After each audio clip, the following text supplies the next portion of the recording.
السلام علیکم، welcome to Story Hub novel میں بنوں تیری تقدیر پیا، رائٹر رافیہ شیخ، ایپیسوڈ 5۔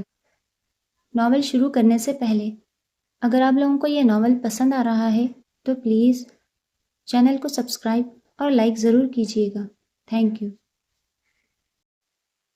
انادیل آج پرسکون نیند سو رہی تھی۔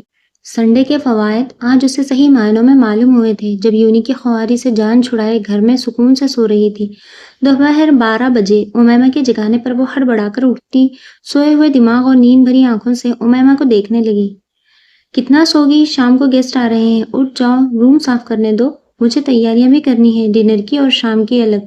ہاں اب تم سوئی نا، بنا تمہاری سینسیٹیو نیچر کا خیال کیے تمہیں ٹھنڈے شاور کے نیچے کھڑا کر دوں گی۔ وہ انادیل کو دوبارہ سر تکیے پر رکھتے ہوئے دیکھ کر دھمکی دینے لگی۔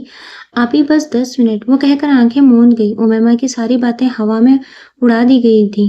قسم سے اس لڑکی کو تو پنکچوئل ہسبینڈ ملنا چاہیے جو صبح فجر میں اٹھائے اور رات میں اینیمیشن دیکھنے کی اجازت دیے بنا کہے سو جاؤ، اب آواز نہ آئے۔ وہ مسلسل خفت سے کہتے ہوئے نیچے کارپیٹ پر پڑے تکیے اٹھا رہی تھی۔ آپی میں سب سن رہی ہوں، آپ مجھے ایسے کیسے بد دعا دے سکتی ہیں، وہ بھی اینیمی نہ دیکھنے کی اور صبح جلدی اٹھنے کی۔ آپی میں جلدی تو اٹھتی ہوں، یونی جانا ہوتا ہے۔ امیمہ کی بات سن کر انادیل کی نیند بھگ سے اڑی اور وہ اٹھ بیٹھی۔ امیمہ سے بولتے ہوئے اس کے لہجے میں دکھ، صدمہ، افسوس اور بے یقینی کیا کچھ نہیں تھا۔ اچھا اب اٹھو بھی، گیسٹ آ رہے ہیں، ماما نے کہا ہے تمہیں اچھا سا ڈریس نکال کر دے دوں۔ وہ الماری کی طرف بڑھتے ہوئے بتانے لگی، ٹھیک ہے نکال دیں۔ انادیل اب بیٹھ کر ہاتھ پر تھوڑی ٹکائے بیٹھی اپنے اٹھائے جانے پر برے برے منہ بنا رہی تھی۔ یہ ٹھیک ہے، یہ پریسڈ ہے، میں یہاں ہینگ کر رہی ہوں، اسے لائے مجھے دے دیں، میں ویسے بھی شاور لینے جا رہی ہوں۔ وہ کہتے ہوئے سلیپرز پہننے لگی۔ اف اف، میں نے کہا ہے گیسٹ شام میں آ رہے ہیں، تم اتنی جلدی ریڈی ہوگی کیا؟ امیمہ نے اس کی جلد بازی پر سر پر ہاتھ مارتے ہوئے کہا جو پہلے اٹھ نہیں رہی تھی اور اب تیار ہونے کی جلدی تھی۔ مجھے لگا آپ ابھی کے لیے نکال کر لائی ہیں کپڑے۔ وہ منہ پھلا کر الماری کی جانب بڑھ گئی جہاں سے اسے دوسرا ڈریس نکالنا تھا۔ تم نے پوچھا نہیں کون آ رہا ہے؟ امیمہ کو معلوم تھا وہ لاپرواہ لڑکی نہیں پوچھے گی کون آ رہا ہے، اس لیے خود ہی بتانے کے لیے سوال کر بیٹھی۔ کون آ رہا ہے آپی؟ میں تو یہ سوال کرنا ہی بھول گئی۔ الماری میں سر دیے اس نے کہا، وہ امیمہ ذرا اپنی شونا کو چھوڑ کر کچن میں آنا۔ مہر انیسہ بیگم کی آواز نے بیچ میں ہی دونوں کی گفتگو کو روک دیا۔ میں ماما کی بات سن لوں، تم فریش ہو کر کچن میں ہی آ جاؤ۔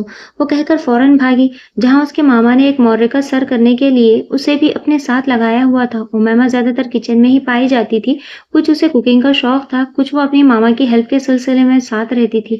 اسے ہر طرح کی ڈشز تیار کرنا آتی تھی اور کوکنگ ایسی بہترین کہ سب گھر والے کھانے کے ساتھ انگلیاں بھی چاٹ جایا کرتے تھے۔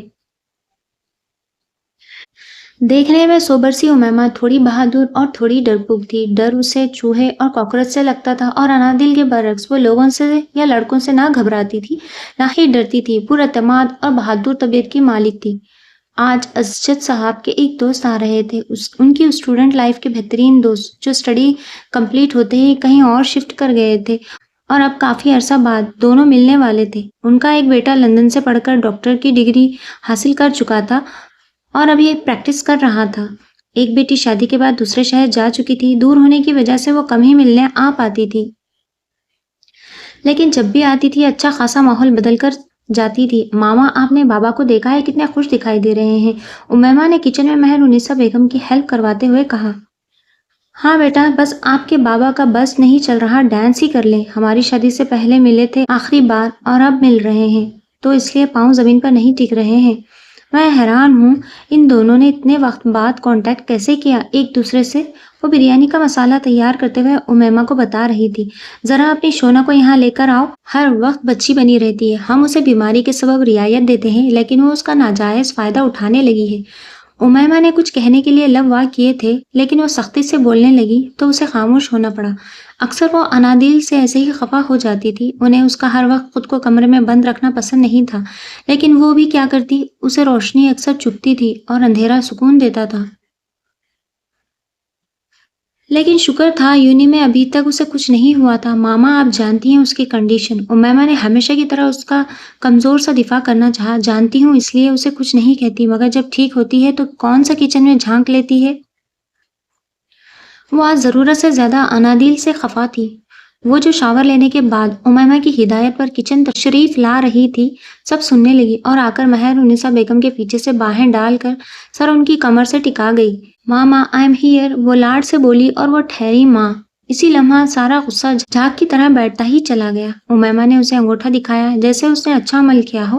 وہ آنکھ مار کر چند سیکنڈ ایسی ہی کھڑی رہی۔ انادل کب بڑی ہوگی بیٹا؟ وہ اس کے ہٹنے پر پوچھنے لگی۔ ماما جب آپ کہیں۔ وہ انہیں ہلکا پھلکا کرنے کے لیے ہنس کر بولنے لگی۔ ماما بھول جائیں کہ شونا کبھی بڑی ہوگی، میں تو کہتی ہوں اس کی شادی ہی کر دیں، امیمہ نے اسے چھیڑتے ہوئے کہا اور اسے رونے کا موقع مل گیا تھا۔ ماما کیا آپ میری شادی کر دیں گی؟ آنکھوں میں نمی لیے وہ مہر النساء سے مخاطب تھی۔ امیمہ بیٹا ابھی میں یہی پوچھ رہی تھی یہ کب بڑی ہوں گی؟ دیکھ لیں ثبوت دے دیا، ابھی بھی بچی ہی ہیں۔ انہوں نے انادل کو سینے سے لگائے اس کے رونے پر چوٹ کرتے ہوئے کہا، ماما میں بڑی ہوں، بچی نہیں ہوں، اور رونے سے کوئی بچہ تھوڑی ہو جاتا ہے۔ آپ بھی تو اس دن بھائی کی چوٹ دیکھ کر رو رہی تھی، پھر تو آپ بھی بچی ہوئی۔ وہ سو کرتے ہوئے ان سے لپٹتی کہہ رہی تھی۔ کچھ پل کی حیرت کے بعد امیمہ اور مہر النساء بیگم کی ہنسی کچن میں گونجنے لگی۔ وہ کرسی پر بیٹھی ان سے باتیں کر کے انہیں ہنسا رہی تھی اور وہ دونوں کام کے ساتھ ساتھ اس کی اور زامیہ کی باتوں اور حرکتوں پر جو انہیں بتا رہی تھی ہنستے ہوئے کام بھی کر رہی تھی۔ سنڈے ہونے کے باوجود حمزہ اپنے وقت پر ہی جاگا۔ جاگنگ کے بعد فریش جوس لیے اسٹڈی روم میں بند ہو چکا تھا۔ پہلے دبئی سروے اور پھر یہاں کے آفس کا کچھ ورک نمٹا کر آج وہ فری تھا، مگر ریسٹ کا بھی سوال نہ تھا۔ سنڈے ہونے کی وجہ سے اسے یہ فائدہ ہوا تھا وہ یونی کی ضروری اسائنمنٹ کمپلیٹ کر سکتا تھا جس کی سبمیشن کی لاسٹ ڈیٹ میں ایک ہی دن باقی تھا۔ مسلسل 3 سے 4 گھنٹے لگا کر وہ اپنی اسائنمنٹ کمپلیٹ کر چکا تھا۔ ایک بھرپور انگڑائی کے لے کر اس نے اپنی آنکھوں کو رگڑا اور ابھی اپنے روم میں جا کر فریش ہونے کے ارادے سے اٹھا ہی تھا کہ یونی کے ایک پروفیسر کی کال آنے لگی۔ سلام دعا اور فارمل گفتگو کے بعد اسے ڈین کے آفس میں آنے کا کہا گیا تھا۔ اتنی صبح وہ ان کی کال سن کر بے چین سا ہوا اور ان کی آفس کال پر اختتامی کلمات کہہ کر فون رکھ دیا۔ وہ پریشان تھا اسے یوں اچانک کیوں ڈین کے آفس بلایا گیا تھا۔ پھر موبائل پر نوٹیفیکیشنز جو اس کے دبئی جانے کے بعد سے اب تک کے تھے وہ دیکھنے لگا۔ پروفیسر خالد کے واٹس ایپ پر 2 میسج تھے جس میں اسے پوچھا گیا تھا وہ یونی کب آئے گا۔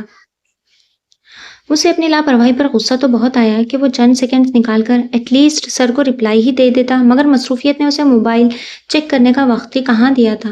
وہ افسوس سے سر جھٹک کر اسٹڈی روم سے نکلتا سیدھا اپنے روم میں گیا، شاور لے کر فریش سا باہر آیا۔ عموماً اس ٹائم سکینہ بیگم کوئی ڈرامہ دیکھ رہی ہوتی تھی لیکن آج وہ کہیں دکھائی نہیں دی۔ حمزہ انہیں ڈھونڈتے ہوئے کچن میں ہی چلا آیا۔ وہ کچن میں ہی بزی تھی۔ موم کیا بنا رہی ہیں؟ وہ بھی چپکے چپکے۔ حمزہ نے فریش موڈ کے ساتھ انہیں مخاطب کرتے ہوئے کہا، کچھ نہیں، بس فروٹ ٹرائفل بنا رہی ہوں، آپ کو پسند ہے نا؟ اس لیے وہ اسمائل پاس کر کے واپس کام کی جانب متوجہ ہو گئی۔ ویسے بیٹا آپ ہمارے لیے اس بار کوئی تحفہ نہیں لائے؟ اچانک کسی خیال کے تحت رکے اور پلٹ کر انہوں نے اس کی جانب دیکھتے ہوئے کہا۔ انہیں اچانک یہ بات محسوس ہوئی ورنہ حمزہ کی کہیں کہ ٹور کی بنا گفٹ لیے واپسی نہیں ہوتی تھی۔ حمزہ کے چہرے کے نقش تنے اچانک سے نور کا عمل آنکھوں کے سامنے لہرا گیا۔ اگر وہ سب نہ ہوا ہوتا تو وہ آرام سے گفٹس کے ساتھ لوٹتا، لیکن اس بار ممکن نہ ہو سکا تھا۔ موم وہ میں نیکسٹ ٹائم ڈبل گفٹس دے دوں گا۔ حمزہ سے کوئی بات نہیں بن پائی تو بات گھما گیا۔ سکینہ بیگم نے بغور اس کے سنجیدہ چہرے کو دیکھا۔ وہ سمجھ گئی کوئی بات ایسی تھی جس نے حمزہ کو پریشان کیا تھا۔ چلے کوئی بات نہیں، اگلی بار 2 کی جگہ 5 گفٹ چلیں گے۔ انہوں نے بات بدلتے ہوئے ہنس کر کہا تو وہ بھی خود پر سے بوجھ ہٹتا محسوس کرنے لگا۔ شیور مام، 5 کے بجائے جتنے آپ چاہیں، ویسے بھی جیب تو ڈیڈ کی ہلکی ہونی ہے۔ اس کے کہنے پر سکینہ بیگم نے ہمیشہ دیا جانے والا لقب اسے دیا، یعنی بدمعاش، اور حمزہ نے سر کو خم دے کر یہ خطاب وصول کیا۔ حمزہ میر یونی پہنچ چکا تھا، ہاتھ میں 2 بکس لیے، کندھے پر بیگ لٹکائے، گرین شرٹ پر کف لنکس کو موڑے، بلیک پینٹ میں مضبوط چال چلتے ہوئے ڈین کے آفس سے نکل کر اپنی کلاس کی طرف بڑھا۔ اپنی اونچی لمبی قد اور نہایت ہی پرکشش شخصیت کی وجہ سے وہ سب میں نمایاں لگتا تھا۔ ارد گرد گزرتے جو اسٹوڈنٹس نے اسے جانتے تھے ہائی ہیلو کر رہے تھے، اور جو نیو کمرز تھے وہ رشک سے اس مقناطیسی شخصیت کی حامل دلکش سے حمزہ میر کو تک رہے تھے۔ اپنے روم میں جاتے ہوئے اس کے قدم جانی پہچانی آوازوں پر رکے۔ اس نے ذرا رخ پھیر کر دیکھا۔ کچھ ہی فاصلے پر یونی کے مشہور بدتمیز اور بد فطرت لڑکوں کا گروپ کھڑا تھا۔ یار، اس روتی لڑکی کو دوبارہ رلانے کا دل چاہ رہا ہے، لیکن وہ چودھری اس کے ساتھ چپکی رہتی ہے۔ پہلے اسے دور کرنا ہوگا، پھر اس ماماز گرل کو قابو کرنا ہوگا، اور اس طرح ہم ایک تیر سے دو شکار کر سکتے ہیں، زامیہ سے بدلہ اور اس ماماز گرل کو ایک بار پھر پرینک کا تڑکا ملے گا۔ ان پانچوں کا گینگ انادیل اور زامیہ کو ڈسکس کرتے ہوئے پلان بنا رہا تھا، اور حمزہ جو انہیں اگنور کر کے آگے بڑھنے ہی والا تھا، ان کی باتوں پر بے ساختہ رک گیا۔ وہ دیکھو ابھی کیسے کھلکھلا رہی ہے، 2 دن پہلے ریڈ زون میں پڑی رو رہی تھی۔ ٹھرکی ٹائپ لڑکے جونی نے، جو اس گروپ کا حصہ تھا، انادیل کو زامیہ کی کسی بات پر ہنستے ہوئے دیکھ کر کہا، یار جونی، وہ معصوم ہے اور اس معصوم پری پر جان کا دل آ گیا ہے۔ دوسرا لڑکا جو اس دن انادیل کو بچانے کی کوشش میں تھا، اس نے جونی کو مخاطب کرتے ہوئے کہا۔ اس کی بات سن کر فضا میں جونی کا زوردار قہقہ گونجا تھا۔ حمزہ میر کی کن پٹیاں سلگ اٹھی اور قدم سامنے کھڑی زامیہ کی طرف بڑھائے، جس کے سامنے کھڑی اس نازک سی لڑکی کی اس کی جانب پشت تھی۔ بلو جینس پر بلیک گھٹنے سے نیچے کرتی پہنے، میک اپ سے مبرا سادہ چہرہ بلو حجاب میں لپٹا تھا۔ وہ زامیہ سے باتوں کے دوران ہنس رہی تھی۔ اصل بات ان سے معلوم کر کے ہی وہ ان لڑکوں کا دماغ ٹھکانے لگانے کا سوچ چکا تھا۔ ایکسکیوز می، حمزہ نے ان کے قریب پہنچ کر انہیں مخاطب کیا۔ وہ کیوں آج کسی انجان کے معاملے میں انوالو ہو رہا تھا، وہ اندازہ نہیں لگا سکا۔ وہ یہ معاملہ جاننا چاہ رہا تھا، یا شاید کوئی احساس جو اس کے دل میں جاگا تھا اسے بے اختیار ان کی طرف کھینچ گیا تھا۔ روتی ہوئی لڑکی کا سن کر یوں جیسے اس کے اندر کسی نے بہت سی یادیں دہرائی تھی۔ جی، زامیہ نے کہا، جبکہ انادیل اپنے پیچھے سے ابھرتی اچانک بھاری مردانہ آواز پر اچھل کر تیر کی طرح زامیہ کے پیچھے چھپ گئی تھی۔ اس کے گھبرانے، پلٹنے اور زامیہ کے پیچھے چھپنے کے اس تیز ترین عمل میں وہ بس ایک جھلک ہی وہ چہرہ دیکھ پایا تھا۔ اس کی ایک جھلک ہی اس حمزہ میر کے پیروں تلے سے زمین کھسکا گئی تھی۔ وہ کتنی دیر ساکت سا کھڑا رہ گیا، آنکھیں بے یقینی سے پھٹنے کو تھی۔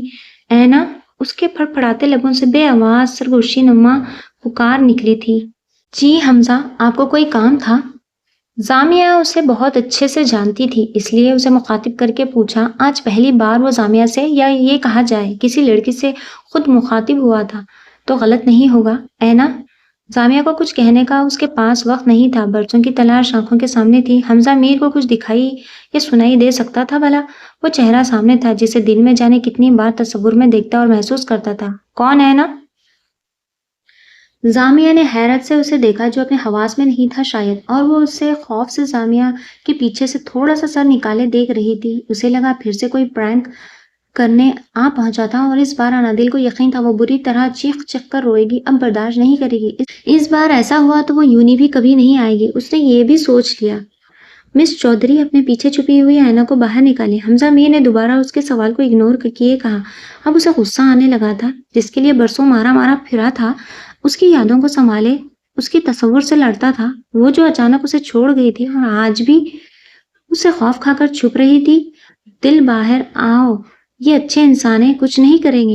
زامیہ حمزہ کے رویے سے حیران ہوتی انادیل کو نرمی سے مخاطب کرتے ہوئے بولی، اور اسے اپنے پیچھے سے بازو پکڑ کر سامنے لا چکی تھی۔ وہ اس کی کہنے اور ہاتھ پکڑ کر نکالنے پر سامنے تو آ گئی تھی، لیکن زامیہ سے چپک کر اور اس کا بازو زور سے پکڑے کھڑی ہو گئی۔ البتہ اس نے حمزہ کو سامنے آنے کے بعد بھی نہیں دیکھا تھا۔ سر جھکائے، آنکھیں سختی سے بند کیے، نئے پرینک یا کسی نئی افتاد کے لیے تیار کھڑی تھی، جیسے اینا اینا تم کہاں چلی گئی تھی؟ میں نے تمہیں کہاں کہاں نہیں ڈھونڈا تھا اینا، میں تمہارا حمزہ میر۔ حمزہ میر کی آنکھوں میں خوشی سے نمی کے ساتھ ہزاروں جگنو ٹمٹما اٹھے تھے۔ وہ بے ساختہ سا 2 قدم آگے بڑھ کر اس کے مقابل ٹھہرا۔ کون حمزہ میر؟ اینا گھبرا کر دور ہوئی۔ بس یہ ایک سوال تھا حمزہ میر کی خوشیوں کے ٹمٹماتے جگنوؤں سے، جیسے روشنی نوچ کر انہیں تاریک کر دیا گیا ہو۔ آنکھوں میں خوشی کی جگہ صدمہ، غم، نا امیدی، بے یقینی، پتہ نہیں کون کون سے جسموں کے سیاہ رنگ ابھرے تھے۔ اس سوال پر بے پناہ اذیت نے حمزہ میر کے چہرے کا احاطہ کیا تھا۔ اینا، میں تمہارا حمزہ میر، تم مجھے بھول گئی اینا، اور میں تب سے اب تک ہمیشہ تمہیں ڈھونڈتا رہا، تمہیں سوچتا رہا، تم کہاں چلی گئی تھی اینا؟ میرے ساتھ تو ایسا مذاق نہیں کرو۔ حمزہ میر آج صحیح معنوں میں بے بسی کی انتہا پر پہنچا تھا۔ جی چاہ رہا تھا اسے جھنجھوڑ کر اپنا قصور پوچھے، جو ظالم اپنی محبت میں مبتلا کر کے گم ہو گئی تھی اور ابھی تک دل نہیں بھرا تھا کہ یوں نہ پہچاننے کی تکلیف سے دو چار کر رہی تھی۔ وہ جب تک نہیں ملی تھی اسے ڈھونڈنے کی لگن تھی، اور اب جب وہ مل گئی تھی اس کی امیدوں کو بے موت ماننے کو تیار تھی۔ یہ کیسا بچھڑ کر ملنا تھا کہ اسے حمزہ میر بھول گیا تھا، وہ حمزہ میر جو اس کی ضرورت اور عادت ہوا کرتا تھا، جو سائے کی طرح ساتھ رہتا تھا۔ زامیہ، میں انہیں نہیں جانتی، مجھے ڈر لگ رہا ہے، چلو یہاں سے۔ وہ حمزہ میر کے پاس سے بنا اسے جواب دیے زامیہ کو کہہ کر اسے گھسیٹتی ہوئی لے گئی۔ زامیہ اسے حمزہ کی بات سننے کا کہتی رہی، لیکن انادیل کو لگا وہ بھی اس کے ساتھ پرینک کر رہا ہے، وہ بھی اینڈ میں اس کا پوری یونی کے سامنے تماشا لگائے گا۔ عجیب قسم کا پرینک، ایسا جو انادیل کے دل تک کو خوف سے بند کرنے کے در پہ تھا۔ اس لڑکے کا لہجہ اور آنکھیں انادیل کو پریشان کر رہی تھی، سہما رہی تھی۔ زامیہ نے دیکھا تھا حمزہ میر کی آنکھوں میں اینا کا نام لیتے ہوئے خوشی کی علامت بن کر جو نمی آئی تھی، وہ انادیل کے اسے نہ پہچاننے پر بے یقینی اور غم کی صورت چھلکی تھی۔ ایک آنسو نے صحراؤں کے سفر جیسے تکلیف کو محسوس کیا تھا۔ دو پراذیت سفر، ایک خوشی کا، دوسرا بجھتے جگنوؤں کا۔ حمزہ میر خالی دل لیے انادیل کو جاتے ہوئے دیکھنے لگا۔ دل، تم نے اسے جان بوجھ کر نہیں پہچانا نا؟ کیا تم لوگ ایک دوسرے کو جانتے ہو؟ پہلے کبھی ملے ہو؟ حمزہ کی بے تابی تو کچھ ایسا ہی ظاہر کرتی ہے، پھر تم؟ زامیہ کو یہی لگا کہ اس نے جان کر ایسا کیا ہے۔ وہ خود انادیل کا یوں مضبوط انکار اور حمزہ کی بے تابی دیکھ کر حیران تھی۔ زامیہ، میں انہیں جانتی ہی نہیں تو پہچاننے کا سوال کیسا؟ انادیل کی ہارٹ بیٹ تیز ہوئی تھی۔ واقعی تم اسے نہیں جانتی؟ زامیہ نے حیرت سے استفسار کیا۔ حمزہ کے ایکسپریشن جھوٹ نہیں کہہ رہے تھے، کہے تو انادیل کے ایکسپریشن بھی نہیں رہے تھے کہ وہ جھوٹ بول رہی ہے۔ میں جھوٹ نہیں بولتی زامیہ، وہ خفگی سے کہہ کر لائبریری کی جانب مڑ گئی۔ 2 پیریڈز فری تھے، اس لیے وہ 2 پیریڈز تک باہر نہیں نکلنے والی تھی اور نہ ہی کسی اور بندے کا سامنا کرنے کا موقع ملتا۔ وہ واقعی حمزہ سے ڈر چکی تھی۔ زامیہ بھی کندھے اچکا کر اس کی جانب بڑھ گئی۔ برا گزرا تھا، جہاں اسے اینا کے ملنے کی خوشی تھی، وہیں اس کے نہ پہچاننے پر گہرا صدمہ پہنچا تھا۔ کلاس میں بھی ڈسٹرب رہا، نہ ہی لیکچر سنا، نہ ہی کوئی پوائنٹس نوٹ کیے۔ دماغ پر انادیل کے الفاظ ہتھوڑا بن کر برس رہے تھے۔ آپ کون کی گونج کسی طرح بھی دھیان نہیں دینے دے رہی تھی۔ ایسے میں حمزہ کا یونی میں رہنا یا کچھ کرنا بیکار تھا۔ وہ اس سے ملنے پر خوش ہوتی، کوئی جوش اور ولولہ دکھاتی، لیکن اس نے کہا بھی تو کیا؟ حمزہ میر کا اتنا لمبا انتظار جیسے ایک جملے میں ہی خاک ہو گیا تھا۔ لیکچر ختم ہو چکا تھا۔ اس دوران حمزہ کو یہ بھی معلوم نہ ہو سکا کہ کتنے لیکچرز ہو چکے ہیں اور لیکچر کس ٹاپک پر دیے گئے تھے۔ اس سے پہلے دوسرا لیکچر سٹارٹ ہوتا حمزہ اٹھ کر کلاس روم سے باہر چلا گیا۔ موڈ آف ہو گیا تھا، طبیعت پر بیزاری چھا گئی تھی۔ اسے خود کو یہ یقین دلاتے ہوئے تکلیف ہو رہی تھی کہ اس کی اینا نے اسے نہیں پہچانا تھا۔ یہ کیسے ممکن تھا جب اسے اس کے ساتھ گزرا ایک ایک لمحہ، اس کا چہرہ، مسکراہٹ اور باتیں تک ازبر تھی۔ اس نے تمام وقت اینا کو سوچتے گزارا تھا، راتیں اس کا چہرہ سوچتے اور اس کی مسکان یاد کرتے گزار دیتا تھا، اور وہ اس کا نام تک یاد نہیں رکھ پائی تھی۔ سر جھٹک کر پارکنگ کی طرف جاتے ہوئے اس کی نظر ان دونوں پر پڑی، غالباً وہ بھی لیکچر ختم ہونے پر باہر نکل کر آئی تھی۔ زامیہ کچھ روڈ سی ہو رہی تھی، چہرے کے ایکسپریشن بتا رہے تھے وہ انادیل کو ڈانٹ رہی تھی، جبکہ وہ زمین میں نظریں گاڑے اس کے ساتھ قدم ملا کر چل رہی تھی۔ اسے تکلیف سی محسوس ہوئی۔ وہ کبھی کسی کو اینا سے سخت لہجہ تو کیا ایک غلط نظر بھی نہیں ڈالنے دیتا تھا، مگر اب وہ اس کے علاوہ شاید یہ حق سب کو سونپ چکی تھی۔ اس نے ایک اور کوشش کرنے کے لیے اپنے قدم ان کی جانب بڑھائے جو گارڈن کے سرسبز لان کی طرف بڑھ رہی تھی۔ زامیہ اسے زبردستی لے کر آئی تھی، ورنہ وہ حمزہ کے ڈر سے خود کو کہیں چھپا لینا چاہتی تھی۔ وہ دونوں وہیں گھاس پر بیٹھ گئی۔ اینا اپنے عین پیچھے قریب انادیل کو گمبھیر آواز سنائی دی تو اس کا دل زور سے دھڑکا۔ کون تھا آخر وہ؟ ہار کیوں نہیں مان رہا تھا؟ کیوں اس کے پاس آ جاتا تھا؟ کیوں اس کا گریز نہیں سمجھ رہا تھا؟ زامیہ کے ساتھ ساتھ وہ بھی ایک جھٹکے سے کھڑی ہو کر پلٹی۔ حمزہ ایک ہاتھ ماتھے پر رکھے سورج سے اپنی آنکھوں کو بچا رہا تھا اور دوسرے ہاتھ میں چند کتابیں لیے کھڑا انادیل کو ہی دیکھ رہا تھا۔ کندھے پر بیگ لٹکائے سنجیدہ سا حمزہ میر کسی بھی لڑکی کا دل دھڑکا سکتا تھا۔ شفاف رنگت دھوپ کی تمازت سے سرخی چھلکا رہی تھی اور براؤن کانچ جیسی آنکھوں میں دھوپ کی روشنی سے واضح ہوتا انادیل کا عکس تھا۔ آپ پھر آ گئے؟ میں سچ میں آپ کو نہیں جانتی۔ انادیل نے لرز سے دل کے ساتھ سوکھے لبوں پر زبان پھیر کر کہا اور جلدی سے زامیہ کے پیچھے ہو گئی۔ اس کی نظروں کی تپش اس کو خفت زدہ کرتی تھی۔ جانے کیوں ایسے دیوانہ وار دیکھتا تھا وہ؟ انادیل کا چہرہ گلابی پڑنے لگا۔ تھوڑی دیر پہلے کلاس سے نکل کر یہاں آنے تک زامیہ نے یہی لیکچر دیا تھا، اگر ڈرو گی تو دوسروں کو شے ملے گی اور وہ مزید ڈرائیں گے، سامنے والے کے آگے ڈٹ جاؤ اور آنکھوں میں آنکھیں ڈال کر بات کرو، یہ پورے اعتماد ہونے کی نشانی ہے۔ وہ سب انادل نے صرف سنا تھا، اس پر عمل کرنے کے لیے جو ہمت چاہیے وہ شاید انادل میں بچپن سے ناپید تھی، اور زامیہ کا اس کے یوں ری ایکٹ کرنے اور پھر سے چھپنے پر دل کیا تو تھپڑ لگائے اس نے خود پر ضبط کیا۔ دل، اگر تم میرے پیچھے سے باہر نہیں آئی تو کل ٹیرس سے تمہیں نیچے پھینکوں گی اور پوچھوں گی بھی نہیں کہاں کہاں چوٹ لگی ہے۔ زامیہ نے ہلکی آواز میں دبے دبے غصے سے کہا۔ وہ ہرگز بھی حمزہ کو سنانا نہیں چاہتی تھی کہ انادل کتنی بزدل ہے۔ وہ اس سے انادل کی کمزوری چھپا رہی تھی جو اس کے چہرے کے تاثرات اور اس کے عمل سے ہی اس کی حالت پہچان لیتا تھا۔ میں یہ پوچھنے نہیں آیا کہ تم مجھے جانتی ہو یا نہیں، میں یہ پوچھنے آیا ہوں فرسٹ ڈے تمہارے ساتھ کیا ہوا تھا، ڈیٹیل بتاؤ۔ حمزہ اب درخت کے نیچے کھڑا ہو گیا تھا۔ دھوپ کی جھلسا دینے والی تپش نے حمزہ کی سفید رنگت میں سرخی بڑھا دی تھی۔ اس کی آنکھیں سورج کی گرمائش سے جلنے لگی تھی۔ اس کی آنکھیں اللہ اللہ کر کے تو ٹھیک ہوئی تھی، کچھ سال پہلے وہ دوبارہ اپنی آنکھوں کی تکلیف برداشت کرنے کا متحمل نہیں ہو سکتا تھا، اس لیے ان دونوں سے کچھ فاصلے پر موجود گھنے درخت کے سائے میں کھڑا ہو گیا۔ میں کیوں بتاؤں آپ کو؟ انادل نے خوف سے آنکھیں پھیلائے پوچھا۔ وہ واقعہ یاد کرتے ہی انادل کے رونگٹے کھڑے ہونے لگتے تھے۔ وہ حمزہ کے سوال پر بری طرح گھبرا گئی تھی۔ وہ آیا تو بہت کچھ پوچھنے کے لیے تھا، لیکن اس کے پکارنے پر انادل نے جو ری ایکٹ کیا اور پھر اس کی آنکھوں کے خوف نے حمزہ کو بات پلٹنے پر مجبور کر دیا۔ زامیہ، مجھے ڈر لگ رہا ہے۔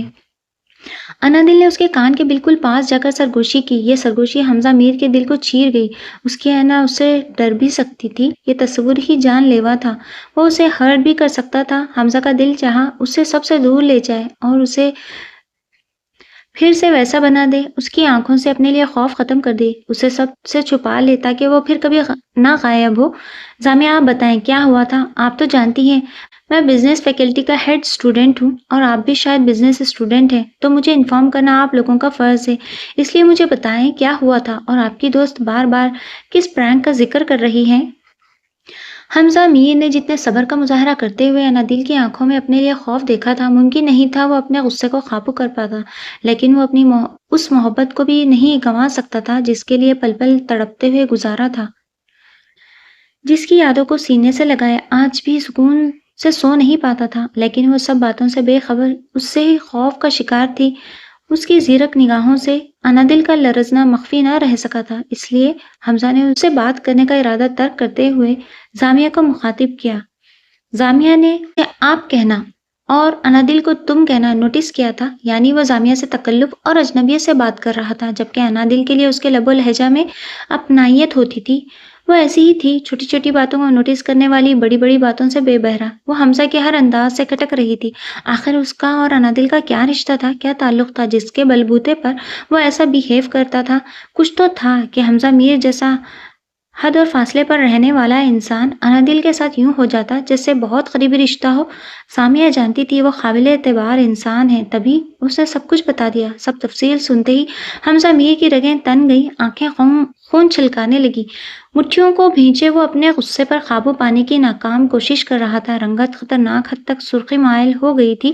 زامیہ اس کے بدلتے ہوئے تاثرات پر حیران تھی۔ وہ تو اس بات پر ہی شدید حیران تھی کہ حمزہ میر، اس یونیورسٹی کے سب سے پرکشش شخصیت، ان کے پاس دوبار آئی تھی۔ زامیہ نے بات کی جڑ تک پہنچنے کی ٹھان لی تھی۔ کیا آپ کو نہیں معلوم مس زامیہ؟ زامیہ، میں صرف دل کے لیے ہوں، آپ تصحیح فرمائیں، میں آپ کے لیے چودھری ہوں، اس نام سے جانی جاتی ہوں۔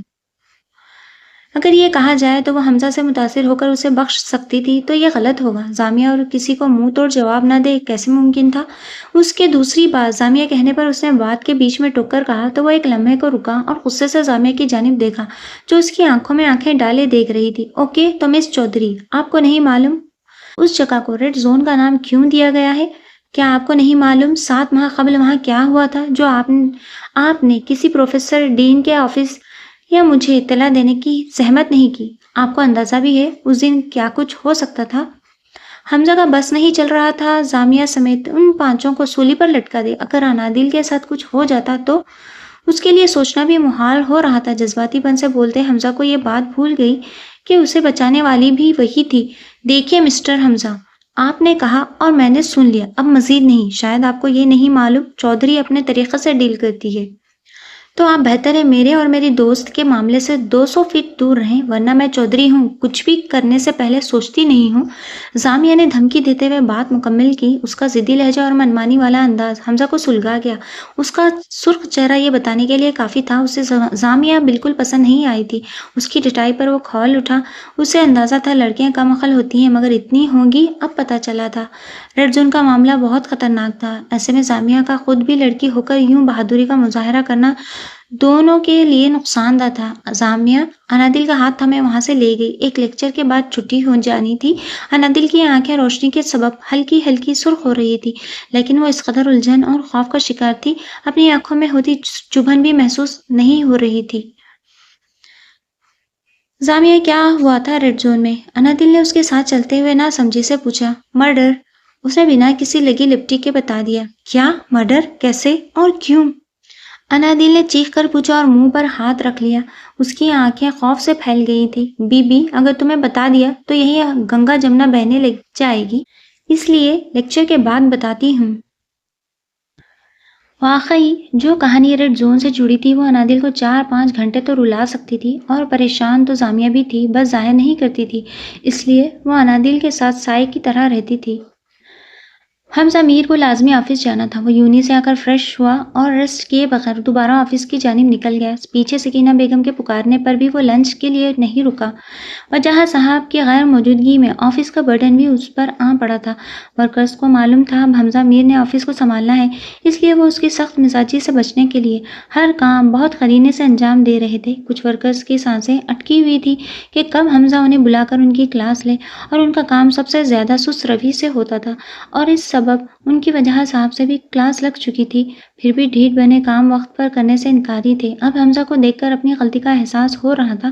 حمزہ کا ویسے بھی غصہ 7ویں آسمان کو چھو رہا تھا۔ انادل کا نہیں پہچانا اور انادل کے ساتھ وہ پرینک کا ہونا، وہ سب باتیں ذہن میں گردش کرتی رہتی تھی۔